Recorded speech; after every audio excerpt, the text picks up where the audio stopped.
Before we begin, let's review how to solve a multiple choice case study scenario for the board exam. And the first thing that you must do is highlight your key terms. Don't forget, yellow means diagnoses, green procedures, and pink, this is inclusive. It could be bundled or included. In other words, it's not coded. Number two, document your inventory procedures and diagnoses. Then you select the primary. Number three, review all guidelines. Four, select the code that best matches your inventory list. That kind of makes sense, right? The code language should match your inventory or best match your inventory most of the time. All right, so here are some time-saving techniques, meaning you do not have to highlight the following. Number one, things observed by the physician. Number two, closures, sutures and staples, etc. And when I say closures, closures when it's not considered the treatment. Often when you have sutures that is the treatment, of course you're going to code that. Repairs, sometimes when they repair wounds, that's treatment. But if you're just closing the surgical site, that is not treatment. Okay, and this closure means closing the surgical site. Number three, hemostasis or bleed control. We're not going to code it. We're not going to code drains, not irrigation of that surgical site. We are not going to code installation and removal of clamps and trocars. These devices often keep the surgical site open so that the surgeon can carry out the procedure. Number seven, dressings.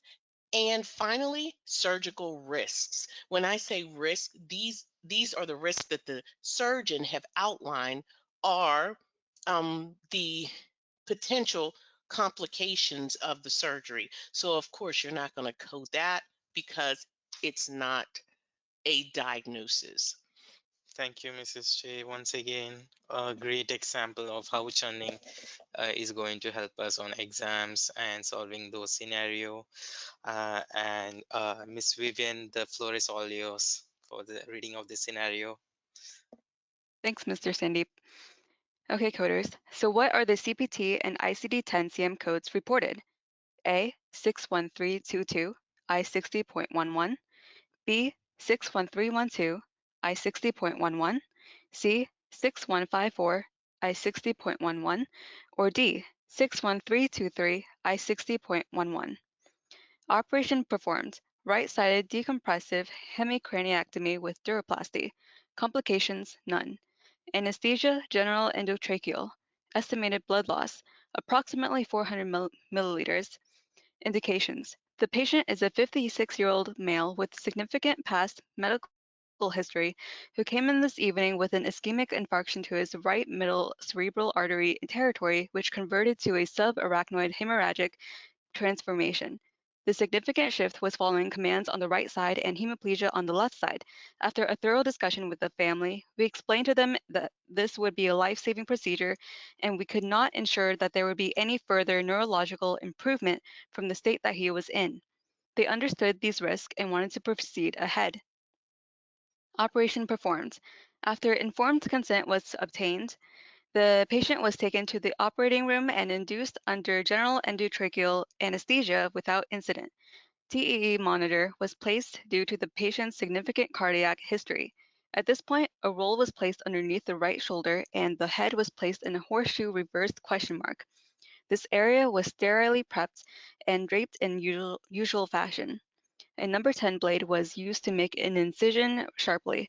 Rainy clips were applied to the skin edges. The temporalis fascia and muscle were then resected with a cutaneous flap anteriorly. This was done until the keyhole could be identified. The musculocutaneous flap was then retracted with towel hooks, rubber bands, and ALIS clamps. The perforator was then used to make certain that we did not get into the sagittal sinus or any draining veins associated, used to make several burr holes, approximately 6, and a foot plate was then applied to perform the hemicraniectomy. We ensured that we were off midline to make sure that we did not get into the sagittal sinus or any draining veins associated with this. Once the bone was removed, hemostasis was obtained. The dura was opened in the C-shaped fashion, and a large piece of duraper was placed underneath this. There was a small subdural clot which was also evacuated, and the large piece of duraper was then used to create a duroplasty. This was stitched in several points with a 4.0 nylon. Hemovac was then tunneled through as well. At this point, the glia and the temporalis fascia were then reapproximated with a zero vigral in interrupted fashion, and the overlying glia was reapproximated with zero vigral in interrupted fashion. The overlying skin was closed with staples, and the hemovac drain was secured with 2-0 nylon. At the end of the case, all counts of the needles and sponges were correct. Okay, coders, your time begins now.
Thank you, Miss Vivian, for reading that scenario for me. And coders, amazing job, amazing job. You guys are nailing these scenarios.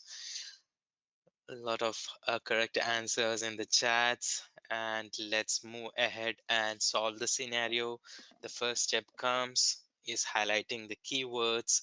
That is the operation performed. The procedure which performed in this case is a right-sided decompressive hemicraniectomy with a duroplasty, and the patient was having a cerebral infarct to his right middle cerebral artery, which was then converted to subarachnoid hemorrhage. So we'll be coding for the subarachnoid hemorrhage because that was the that was a diagnosis which arrived, and that was for which the treatment was given. The patient was given a general endotracheal anesthesia. Number 10 blade was used to make an incision and was used to make several burr holes, approximately 6, and an hemicraniectomy was performed. Dura was opened in C-shaped fashion, and a large piece of dura pair was placed underneath this. A small subdural clot was evacuated, and dura pair was then used to create a duroplasty. So these are our keywords, highlighted keywords. And in our procedure inventory, we are having a right-sided decompressive hemicraniectomy performed along with the duroplasty. And in diagnosis inventory, as I said, we are having subarachnoid hemorrhage in the right middle cerebral artery. So these are our principal procedure and principal diagnosis and coders. What happened here is that patient is a 56-year-old male. He was having an ischemic infarct to his right middle cerebral artery, which later on converted to subarachnoid hemorrhage. And as you know, once a subarachnoid hemorrhage take place inside the brain, there will be a bleeding, there will be a lot of blood clots and all. These all will lead to increased intracranial pressure. The pressure inside the brain will increase. So in such scenarios, the golden standard, or the first thing which doctors do, the surgeons perform to save the life of the patient, will be to perform a decompressive hemicraniectomy. For that, he will open up the skull, as you can see in the image, and then he will also open the dural area. This will allows the brain to swell, and instead of getting compressed inside the skull, that will reduce a lot of pressure, and that will prevent brain from having further damage. And this can be also a life-saving procedure. So once the pressure is relieved, doctor will perform a duroplasty, and then he will close up the skull, and that is what happening in a decompressive hemicraniectomy along with the duroplasty. And this is a dura pair. This is actually a non-synthetic substitute for the repair of dura matter. As I said, dura will be cut open. So they will place this dura pair over that particular portion and then suture it up. Okay, now let's move on to our coding portion and let's solve the scenario. These are the coding codes which we are having. And ICD, you can see it will be I60.11, that is coding for non-traumatic subarachnoid hemorrhage from right middle cerebral artery. Now let's look into the first code, 61312, that is coding for a craniectomy or a craniotomy for evacuation of hematoma, supratentorial, extradural, or subdural. Now, this is a craniectomy procedure that is specifically performed for the evacuation of hematoma. And as I said, in our scenario, it is a decompressive hemicraniectomy performed because of increased intracranial pressure. The main objective was to reduce the pressure. It was not just for a removal of the hematoma. So this doesn't matches our procedure inventory. We can eliminate option B. Let's look next one. That is option C, 61154. That will be coding for burr holes with evacuation and or drainage of hematoma, extradural or subdural. Once again, this is another technique which is used for the evacuation of hematoma. Burr holes will be created inside in the skull, and with the help of a tube or a laparoscope or something, the hematoma will be removed or drained from the brain. And this is also not matching the procedure inventory. We can eliminate option C. The remaining two options are option A and option D. And let's look into what option A is coding for. That is 61322, craniectomy or craniotomy decompressive with or without uroplasty for the treatment of intracranial hypertension without evacuation associated intraparenchymal hematoma without lobectomy. So this is coding for without lobectomy. And the next one, that is option D, 61323, which is coding for with lobectomy. So the main difference between these procedures is that 61322 will be coding for without lobectomy. A lobectomy in which a portion of a brain lobe, it will be removed, that is what happened in 61323. And in our procedure nowhere it was mentioned a lobectomy was performed, and that helped us to narrow our answer and come into the correct one. That will be option A, 61322. And we can eliminate option D, 61323. The correct one will be 61322, I 60.11. So do you have any questions? Yes, 61322 says that without evacuation of hematoma, patient had a hematoma, and that was one of the questions which I was expecting. So 61322, if you read the code language correctly, it will be saying without hematoma associated intraparenchymal without evacuation of associated intraparenchymal hematoma. So actually intraparenchymal hematoma is something happens within the brain. In our scenario, if you read out from here, there was small subdural clot. So subdural clot is something which is happening outside the brain. It's in the dura area. So that's why we are coding for 61322. So there is no intraparenchymal hematoma in our scenario. Yes. And we can keep everything like simple, like we have to always check whether our inventories are matching with the options which is available, and always go for whichever codes best matches our inventory. That will be more helpful in solving such scenarios. Any other questions on this one? Coders, how was this scenario? Was it tricky? Okay, if you're having any questions on this, please put it in the chat. Meanwhile, we will go ahead and look into the next one. And I would invite Miss Jolly to the stage. Miss Jolly, can you please read this scenario for me? Sure thing, Mr. Sandeep. All right, so I'll start with the question, what are the CPT and ICD-10-CM codes reported?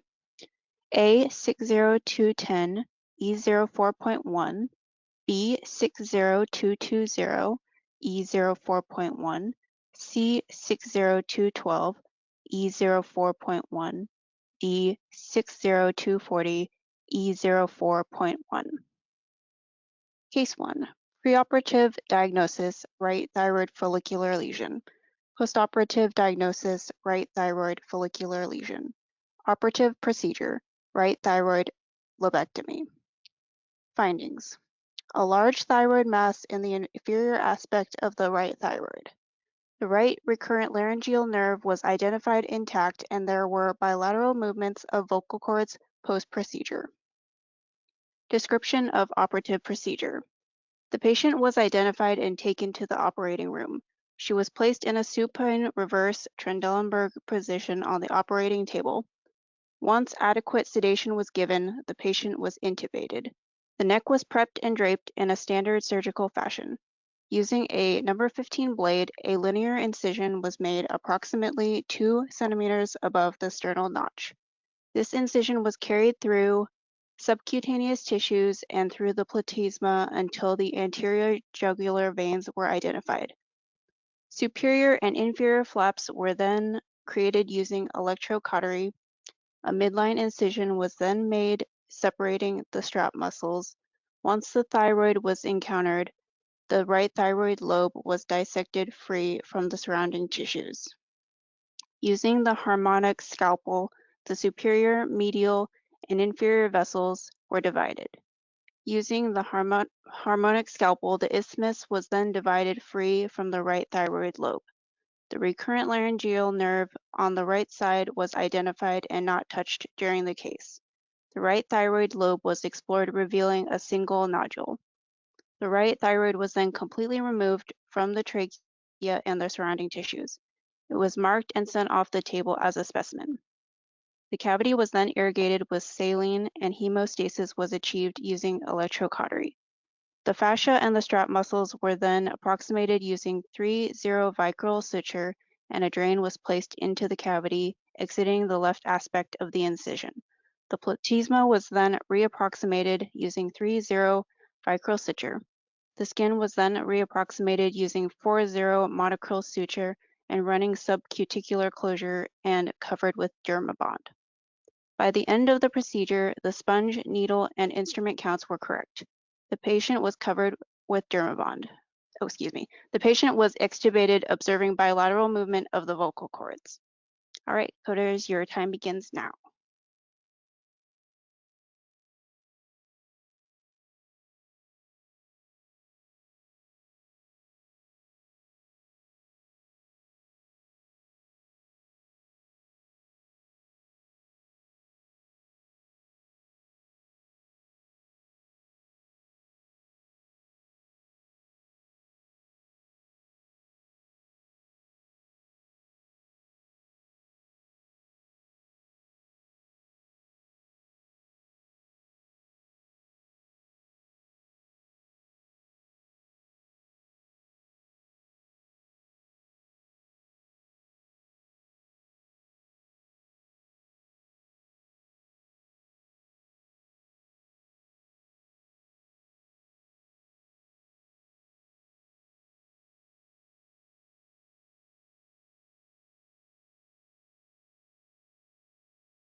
Okay, coders, I'm going to stop the clock there.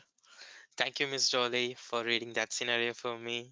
And this is going to be a good scenario. Let's do our first step, highlighting the keywords.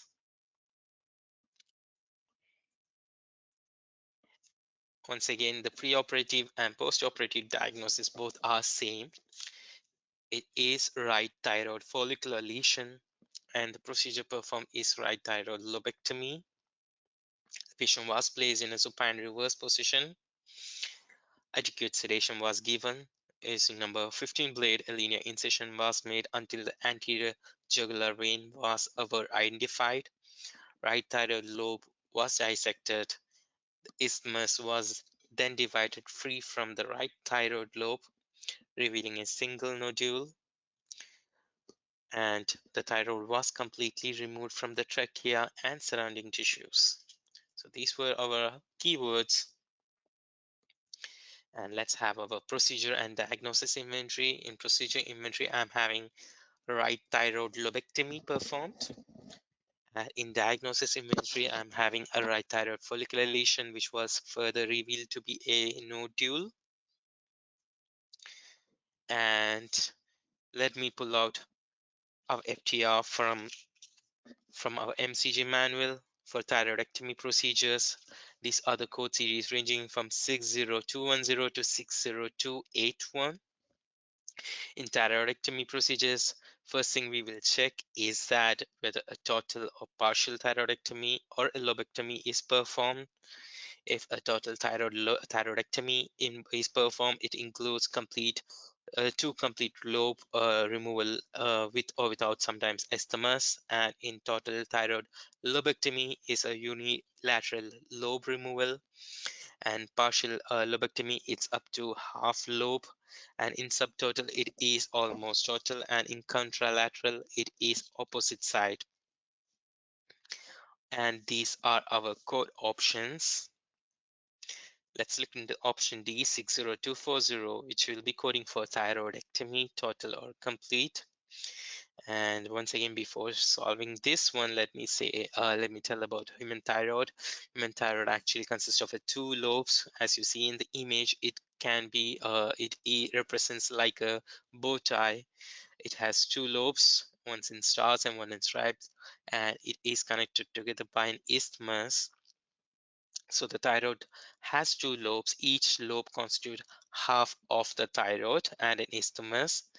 And when the both lobes, and this is the important portion, when the both lobes and isthmus is removed, it is considered to be a total thyroidectomy. So it will be a complete removal of lobes and isthmus. So that is what coding for 60240. And checking with our procedure inventory, it is not total thyroidectomy performed, and that eliminates option D. Let's look into 60210. What it is coding for? It is coding for partial thyroid lobectomy, unilateral with or without isthmusectomy. So what happens in partial thyroid lobectomy is that just one half of unilateral lobe will be removed. As you can see in the image, just half of a lobe will be removed, and it will be looking like this. The excised portion will be looking like this. This is what 60210 is coding for: partial thyroid lobectomy, unilateral with or without isthmusectomy. Once again, this is not the procedure performed. We are having a right thyroid lobectomy. Entire right thyroid lobe is removed. It's not a partial thyroid lobectomy that was performed, which eliminates option A. And coming to the next one, option C, 60212, which is coding for partial. Once again, it's a partial thyroid lobectomy with a contralateral subtotal lobectomy. So a half of a thyroid, one side of the lobe will be removed, along with a contralateral subtotal lobectomy performed on the other side. So that is also not the procedure performed, coders. And that eliminates option C. And the correct one and the final is 60220, which is total thyroid lobectomy, unilateral with or without isthmusectomy. That will be, you can see the image, one entire lobe will be removed from one side, as the description says. That is 60220, total thyroid lobectomy, unilateral with or without isthmusectomy. So how are you feeling, coders, about that? Wasn't this a great scenario? Any doubts on this? Yes, and that was a good one. And next we are having anesthesia. And I would like to hand over to Mrs. J for this section. Mrs. J. Yes, outstanding, outstanding. All right, talk to me in the chat. Talk to me in the chat. Is this getting too easy? Because you are making this look incredibly easy. All right, so this next scenario is very short, very, very short. I want to invite Miss Anu to the fore. And if you have to leave, you may do so. It's 9:29. We're going to go over just a little. Miss Anu, please do me the Thank, honor. Yeah, thank you, Mrs. Jain. And what CPT and ICD-10-CM codes are reported for the anesthesiologist? What is the time reported for this service? Option A 00860 AD P2 C61. Option B 00865 QS P2 C61. Option C 00865 QY P2 C61. Option D 00865 AA P2 C61. Anesthesiologist personally performed. Anesthesia time 7:12 to 10:08. Physical status 2. Preoperative diagnosis suspected prostate cancer, and post-operative diagnosis is prostate carcinoma, and the procedure is radical retropubic prostatectomy. Anesthesia general. And coders were 2.5 minutes. Time starts now.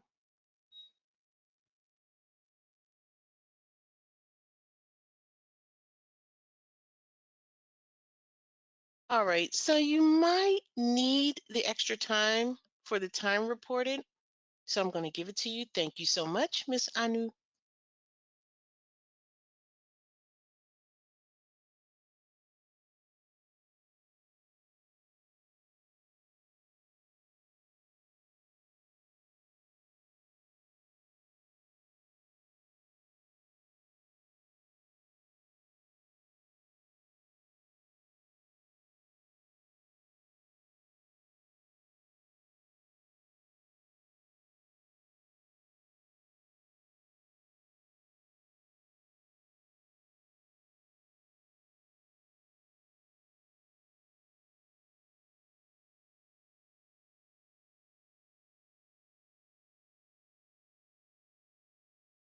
Okay, let me know the minutes of time. Yes, you can do it in hours and minutes as well.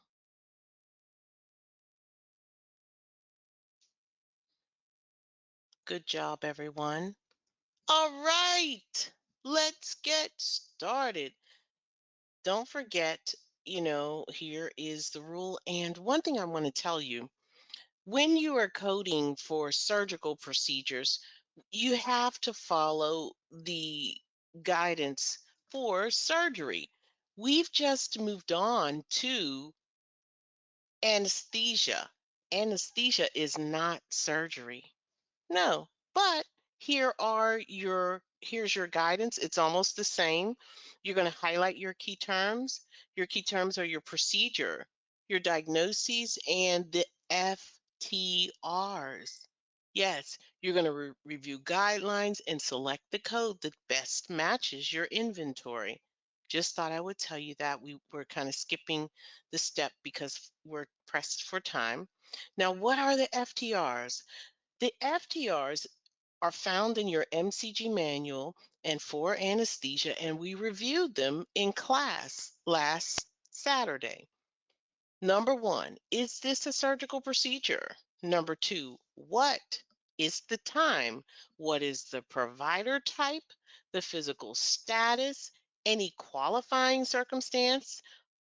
Only used for general anesthesia or blocks, okay? So here are my key terms. The anesthesiologist personally performed this surgery. The anesthesia time, 7:12 to 10:08. Physical status modifier 2. Postoperative diagnosis, prostate carcinoma. The procedure, radical retropubic prostatectomy. General anesthesia, and we also want to know what is the time reported for this service. Okay, so the answer is D. And if you got that correct, outstanding. A lot of you said it. You could probably teach this class, I'm telling you. All right, so here are our selections. So let's go ahead and circle our families. And then let's specify what the family is. So we're going to chun. So this first family is the family for intraperitoneal lower abdomen procedures, and that includes laparoscopy. Beneath it is extraperitoneal lower abdominal procedures. And this family, this is our family. All right. Because we know that the procedure is right in this area. Okay. All right. So let's deal with the modifier. The anesthesiologist personally performed the surgery. And the reason why I want to deal with this modifier, every single selection has a different modifier, and we can just get the answer based upon that. So if I look at my modifiers, and if you don't know what I'm talking about, make sure you take a look at the playback from last Saturday. The modifiers for the anesthesia service are AA, AD, QK, QSX, QX, QS, QY, and QZ. And pretty much AA is the modifier for anesthesia performed by anesthesiologist. The others don't match. AD is a physician medical supervising 4 concurrent procedures. That means they're happening at the same time, 4 or more. And then you have QS. This is a MAC monitored anesthesia care that didn't take place because the documentation would specify it. And finally, QY. This is anesthesiologist directing one certified registered nurse anesthetist. So none of that is mentioned. So our answer is D. And that was pretty easy. But let's go ahead and do our due diligence. If you look at 00865, this is radical prostatectomy, suprapubic retropubic. All right, so there it is, retropubic, radical prostatectomy. And again, our answer is D. Now we have to figure out what is the reported time for this service. If you look in the documentation, the time of the surgery was 7:12 to 10:08. We're going to assume it's during the same time of day. It didn't specify AM or PM, but let's just do that. It would be kind of a stretch to say that it was 10:08 p.m. All right, so that might be a little error on AAPC's part, but it's okay. All right, so I like to use well, if you calculate it, it's 176 minutes. If you just kind of calculate it the way you would normally do it, and if you needed to, or one way to do it to convert those minutes is remember, anesthesia time is every 15 minutes. So you're going to have to take those units of 176 minutes and divide it by 15 minutes. And you divide it, you'll get 11.74. You round it up, your answer is 12. So the anesthesia units of time is 12. So your time is 176 minutes and your units are 12. And if you want to use your quadrants, go right ahead. So between the hours of 7:12 and 9:12, you got 4 units each. So that equals 8. And then you've got one more quadrant. Let's go ahead and break it out. 9:12 to 9:27, 9:27 to 9:42, 9:42 to 9:57, and 9:57 to 10:12. And if you do your due diligence, you know that you're going to need all 4 of these quadrants, because if this time ended at 10:08, it falls within the quadrant right here. It falls right in there because it's before 10:12. So you have to count all of these units. And if you count all of these, that is 12 units. So there you go. So we answered the time, which is 176 minutes. And if you want to figure out the hours, go ahead and divide that by 60. Also, we had 12 units. It was just an opportunity to do it. So we did it. And I want to say thank you. Thank you so much. You all did an amazing job. Thank you so much for sticking around. And I want to thank my interns. You guys rocked. And my team. You guys rock. You know it. And I want to say good night. If you have questions, I'll stick around for a few few minutes, and answer your questions. But you guys rocked. I think some of you can just come right up here and join us. But my interns, thank you so much. And we will see you not next week. Is it next week? I'm not sure. But you'll get your notification. I'm not sure. You know, some of the classes are canceled for the holiday. And if you're not going to be here, I want you to have a fantastic July 4th. We definitely don't have class on Saturday. And we definitely don't have any group studies on Thursday.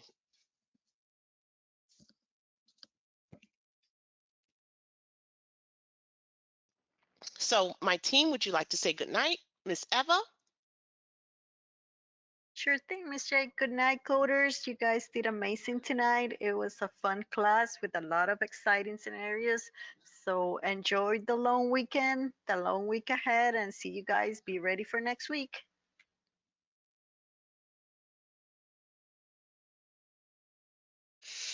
Coders, you are simply awesome. As Mr. J said, you're making these scenarios look so simple. And believe me, they are from APC, directly from APC. So that means you are becoming experts, rightly said by Mrs. J. So good night. Have a great week ahead. Well, I'm about to start my day here. So happy coding, everyone. Thank you, Mrs. J. Thank you, Miss Eva. And thank you to the team.